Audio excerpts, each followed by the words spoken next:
Pai, nós te clamamos agora para que o Senhor abra o nosso entendimento, para que o Senhor fale aos nossos corações através da Tua Palavra, que possamos, Senhor, desfrutar dessa comunhão contigo através da Tua Palavra. E agradecemos também, Deus, por todas as bênçãos que nos dá, por esses livramentos que o Senhor deu para todas essas pessoas que a gente mencionou, e pedimos o consolo também para a família que perdeu o seu filho, Deus. Que o Teu nome seja engrandecido e que o Teu nome, Senhor, seja proclamado em toda a terra. Em nome de Jesus. Amém. Vamos lá, Atos, capítulo 20. A gente vai ler do 1 ao 16.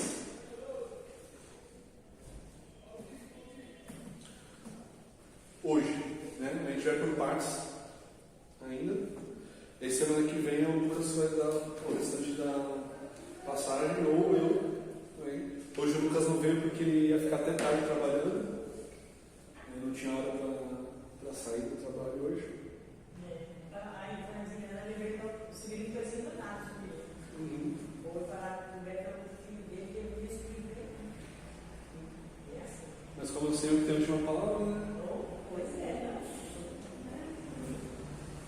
Cessado o tumulto, Paulo mandou chamar os discípulos e, tendo-os encorajado, despediu-se e foi para a Macedônia. Havendo atravessado aquelas terras, fortalecendo os discípulos com muitas exortações, dirigiu-se para a Grécia, onde demorou 3 meses. Quando estava para embarcar rumo à Síria, houve uma conspiração por parte dos judeus contra ele. Então decidiu voltar para a Macedônia.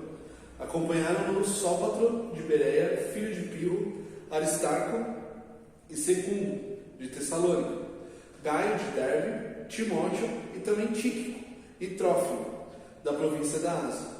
Estes os precederam, ficando na nossa espera em Troade. Depois dos dias dos pães sem fermento, navegamos de Filipos e em 5 dias nos encontramos com eles em Troade, onde passamos uma semana. Até aí, por enquanto. As 3 partes que a gente vai ler hoje, elas são bem, com exceção da segunda, ela vai falar sobre as viagens de Paulo, né? O final da terceira viagem de Paulo. Ou o começo do final da viagem de Paulo. E aqui, né, Paulo está saindo da onde?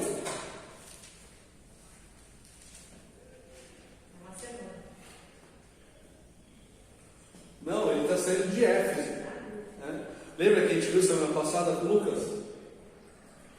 Né? Que teve toda aquela confusão na cidade de Éfeso por causa do templo de Diana. Os ourives se juntaram, né, para falar mal dos cristãos. Né? E aí, Paulo tentou ir no meio da confusão, não deixaram ele ir. E aí, depois que passou a confusão, é onde começa o capítulo 20.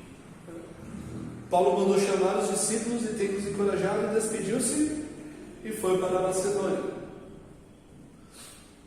Então, essa viagem de Paulo ainda está indo em direção ao Oriente, ao Ocidente, quer dizer, está indo em direção ao Ocidente.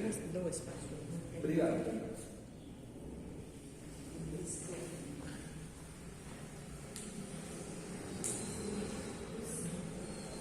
Então ele saiu de Antioquia,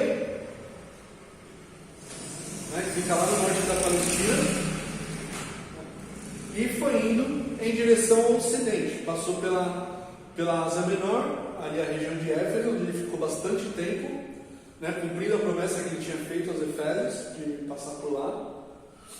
E quando saiu de Éfeso, ele continuou a viagem para as regiões onde ele já tinha passado na segunda viagem.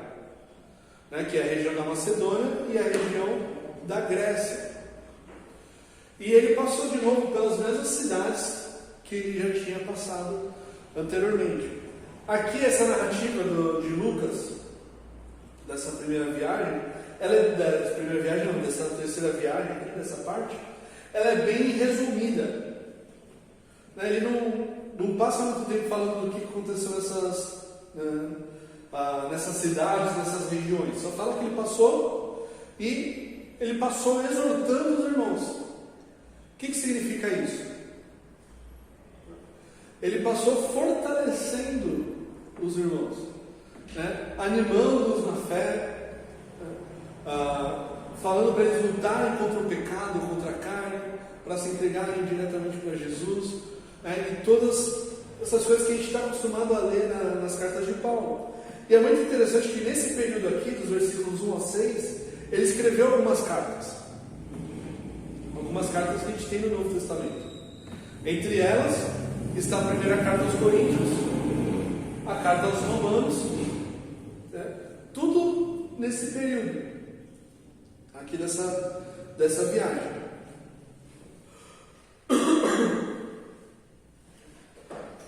E é muito legal essa visão que Paulo tem do ministério dele, porque ao mesmo tempo que ele passa por cidades que ainda não ouviram o Evangelho, ele volta para cidades onde ele já tinha pregado para fortalecer os irmãos, para ver como que está indo a propagação do Evangelho, para ver como que está indo a liderança da igreja, para ver se não chegou nenhuma heresia por lá, né? Como vai acontecer mais para frente, ele vai ter que escrever carta para lutar com algumas heresias. Mas a visão de Paulo é essa: ou anuncia o Evangelho para quem não conhece e fortaleça os que já conhecem, né? Em ambas as circunstâncias ele está anunciando Jesus, né? Porque pregar o Evangelho também para os cristãos é relembrar do porquê eles são salvos, do porquê que eles precisam ser salvos, né? E relembrando de como que eles devem viver, como que eles devem andar, né, de acordo com a vontade de Deus. E a gente vê lá na carta aos Efésios que Paulo, ele no capítulo 4 em diante, ele começa a falar assim: vede prudentemente como andais. Não é só uma questão de crer, mas é uma questão também de disciplina, de fazer aquilo que você creu, né? A carta aos Efésios ele divide em duas partes. A primeira parte é uma parte bem teológica, capítulo 1, 2 e 3. A partir do capítulo 4 é uma parte bem prática, que é baseada em tudo aquilo que ele falou nos capítulos de 1, 2 e 3. Então ele é bem divididinho assim, né? Então por isso quando ele começa a falar no capítulo 4, veja prudentemente como andares, baseado no que já foi falado. E quando ele chega nessas cidades para fortalecer os irmãos, o que ele vai falar? Como que ele vai fortalecer os irmãos? Lembrando do Evangelho, do verdadeiro Evangelho. Lembrando de como eles devem se portar diante do mundo não salvo, como verdadeiros cidadãos dos céus. E o texto fala que ele parou na Macedônia por 3 meses, na Grécia, desculpa, ficou 3 meses na Grécia, ainda passando pelas cidades que ele já tinha evangelizado, né? E quando ele quis ir direto da Grécia para a Síria, voltar para Antioquia já, teve uma rebelião dos judeus lá, queriam pegar ele, e ele decidiu voltar, ao invés de ir para o porto, né, para pegar o navio para ir direto para a Síria, ele resolveu voltar por terra, né? Então está a Grécia e a Macedônia aqui em cima. Então ele resolveu sair da Grécia e voltar pela Macedônia para evitar essa confusão com os judeus. E aí no versículo 4 aparecem várias pessoas que estavam com ele, né? Aparece Sópatro de Bereia, filho de Pio, Aristarco, Secundo de Tessalônica, Gaio de Derbe, Timóteo e também Tíquico e Trófimo da província da Ásia. Estes nos precederam, ficando à nossa espera em Troade. Lucas se coloca de novo na história aqui, né? Ele está narrando, ele fala que ele mostra que ele estava nessa época aqui, nesse momento. Então, esse grupo que ele cita vai para Troade, na frente, e outro grupo vai com Paulo por terra.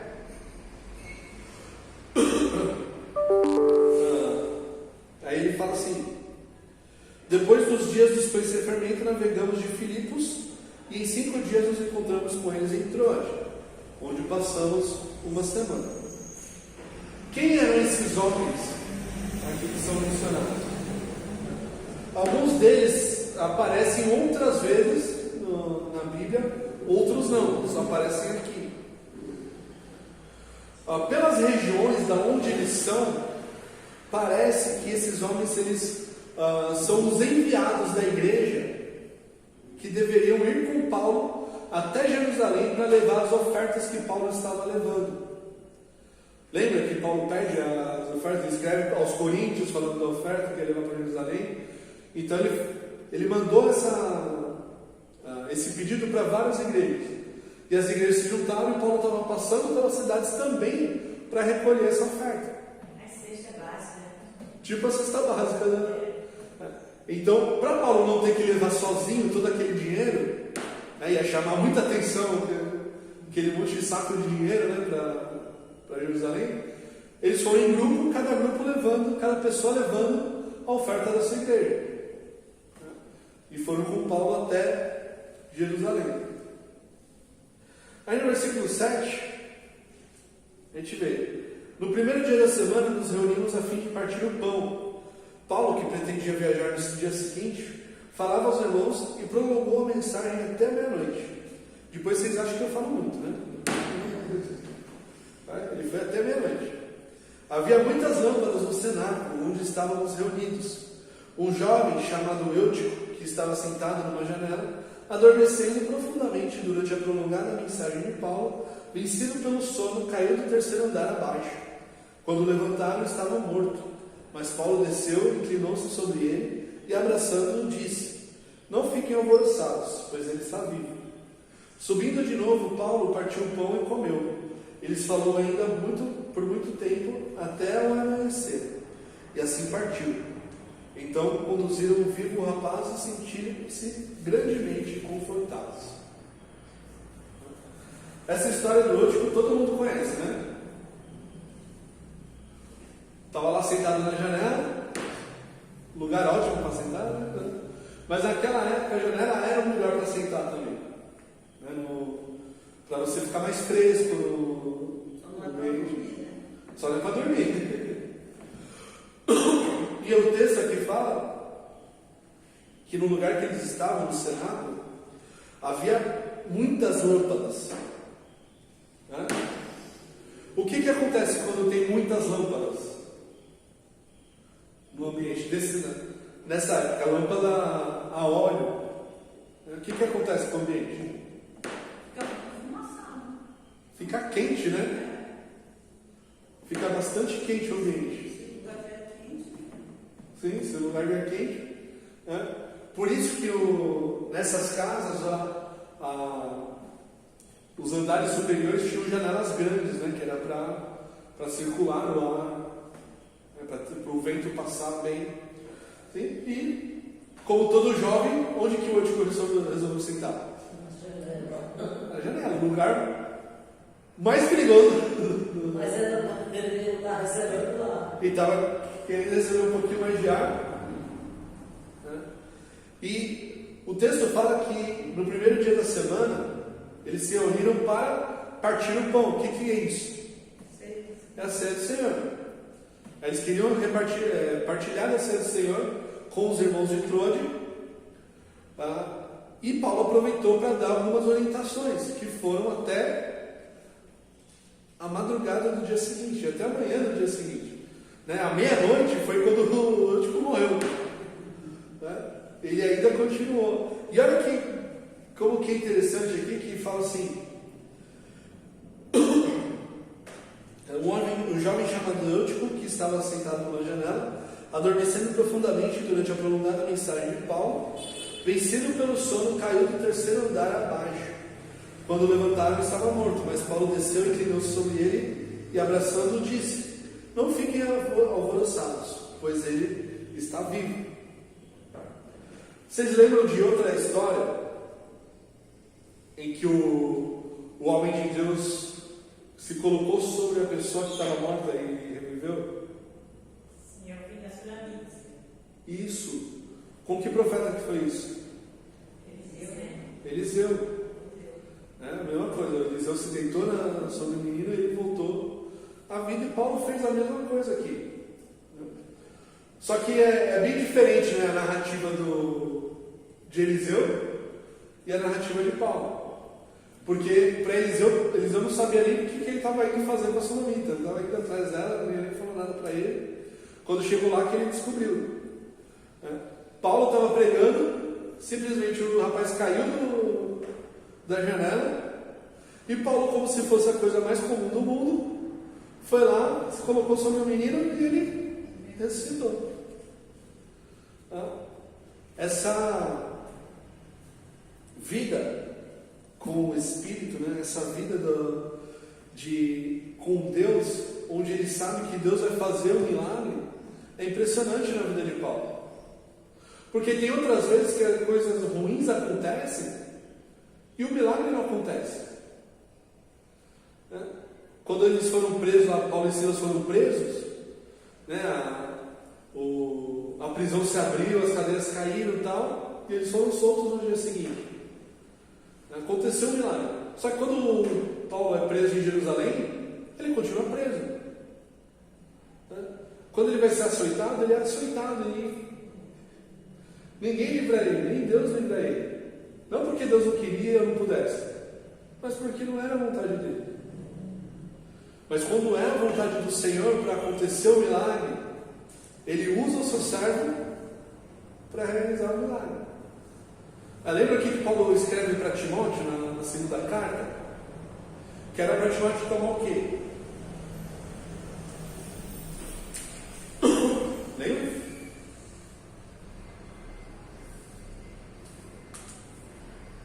Timóteo tinha um problema de saúde. Isso. E Paulo fala para ele tomar vinho por causa do estômago dele, para aliviar a dor. Talvez ele tivesse gastrite, não sei, uma coisa do tipo, né? E por que Paulo não orou para curar Timóteo? Você ressuscitou eu, tipo, o que é curar o estômago de Timóteo? Porque não era a vontade de Deus. Qual que era a vontade de Deus aqui nessa passagem? Olha lá, versículo 12. Então conduziram vivo o rapaz e sentiram-se grandemente consolados, confortados. Paulo estava indo embora. Imagina, ao mesmo tempo que Paulo está indo embora, morre o rapaz da igreja, dessa forma.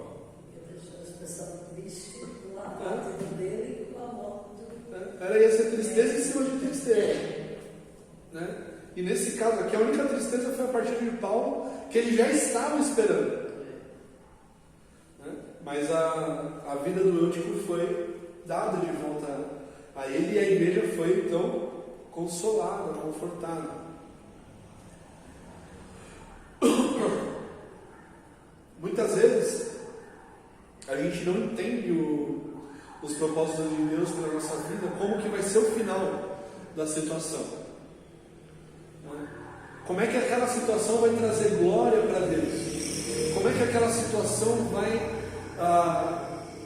trazer um refrigério para a igreja, vai trazer a bênção para a igreja, vai abençoar a igreja?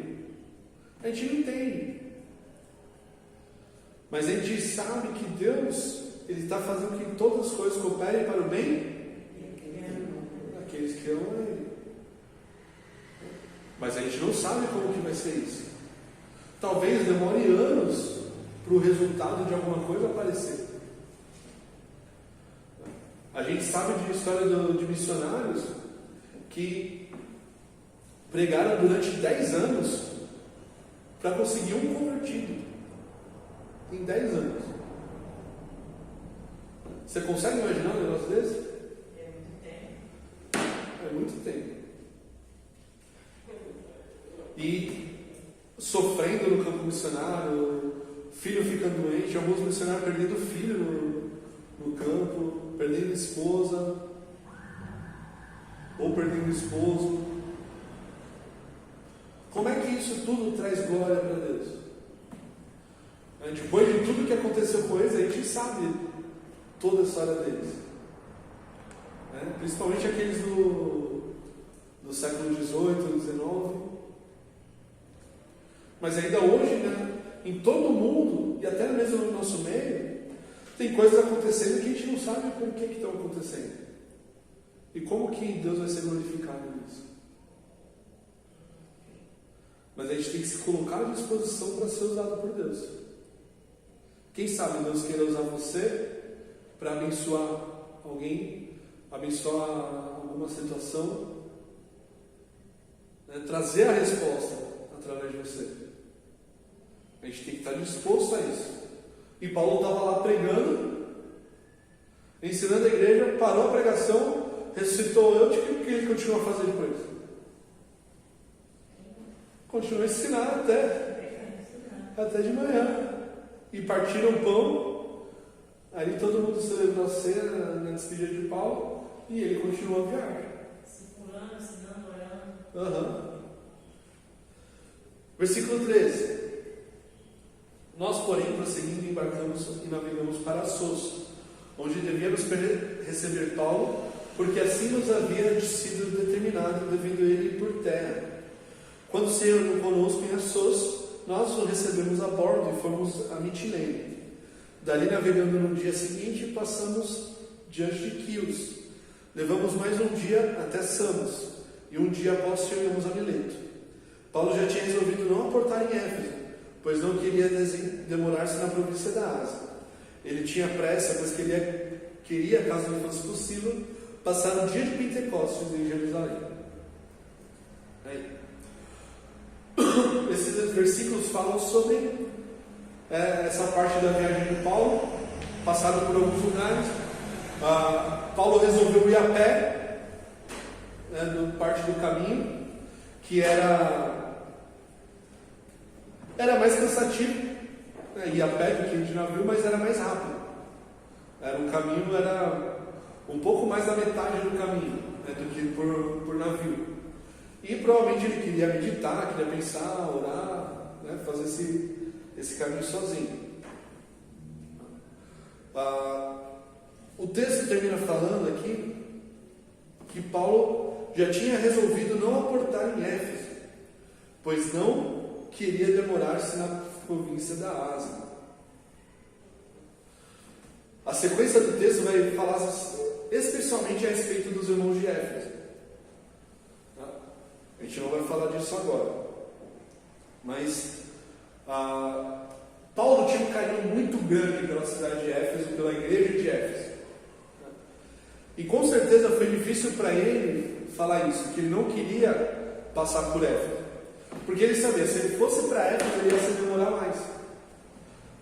E ele tinha tempo para chegar em Jerusalém. De acordo com os planos dele, ele tinha um tempo para chegar em Jerusalém. Nessa época aqui, faltavam 4 semanas para chegar o dia de Pentecostes.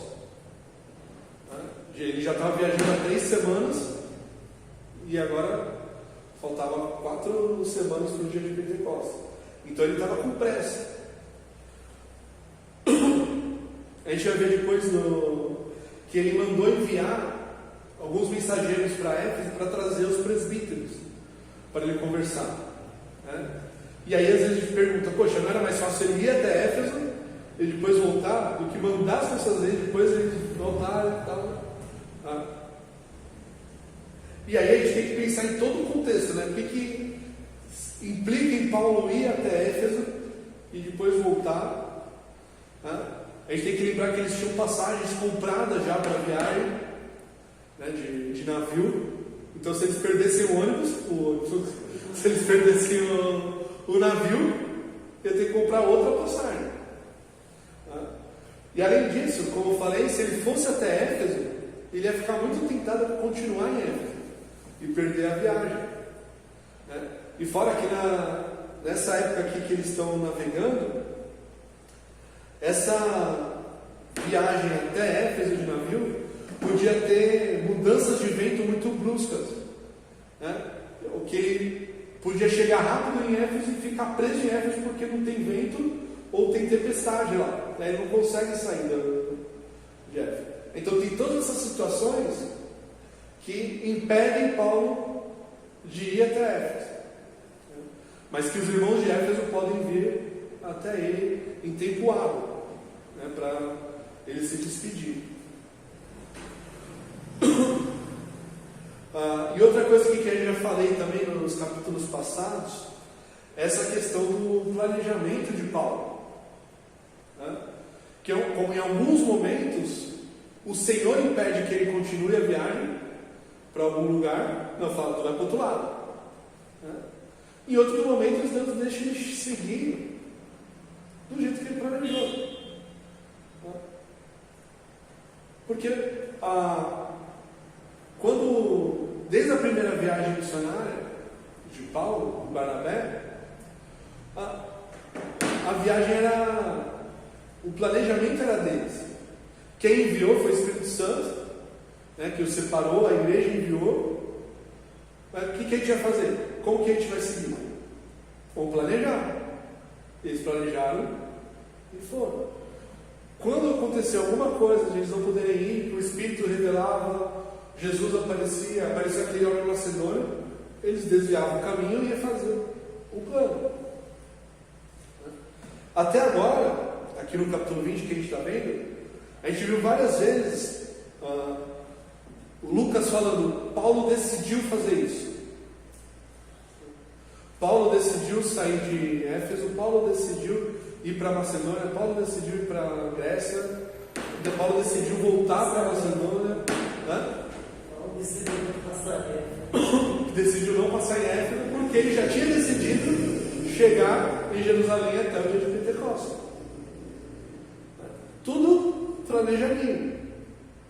Se alguma coisa mudasse, ia ser por intervenção divina. Mas Paulo queria seguir esse planejamento. E como a gente tem falado, né, nesses últimos meses, o planejamento é ótimo, mas a gente tem que também ficar atentos ao que Deus vai falar. O homem pode fazer planos, resposta certa vem do Senhor. Então, a gente pode fazer plano, a gente pode se preparar para as coisas. Se Deus confirmar, amém. Se Deus não confirmar, quiser outra coisa, amém também. Lembrando sempre daquilo que Tiago fala. Lembra lá no capítulo 4? Por que vocês disseram amanhã e depois faremos isso ou aquilo? Como que a gente deveria falar? Se Deus quiser, faremos isso ou aquilo, né? O faremos isso ou aquilo é o nosso planejamento. O se Deus quiser se estiver de acordo com o plano de Deus, será feito, né? Tem a ver com a dependência que a gente tem do Senhor, de a gente planejar de acordo com a vontade dele e não de acordo com a nossa vontade. E Paulo tinha essa noção muito clara, né? E a gente vai ver mais para frente aqui em Atos que em alguns momentos Paulo não entende por que ele está passando pela situação. E aí o Senhor vem e fala com ele: você está passando por isso porque eu estou planejando isso para você. E Paulo fica tranquilo. Às vezes Deus não vai chegar assim para a gente. Às vezes ele pode falar, mas às vezes não. Você está passando por causa disso, isso, não. Mas a gente tem que confiar que o plano dele é sempre o melhor. Amém? Pai, muito obrigado por esse tempo, pela tua palavra que é viva, que é eficaz. Muito obrigado pelo teu cuidado. Muito obrigado, Deus, porque podemos aprender e viver de acordo com a tua vontade. Nos leva para nossas casas de segurança, que possamos anunciar o teu evangelho onde quer que a gente for. E que sempre seu nome seja glorificado em nós. No nome de Jesus. Amém.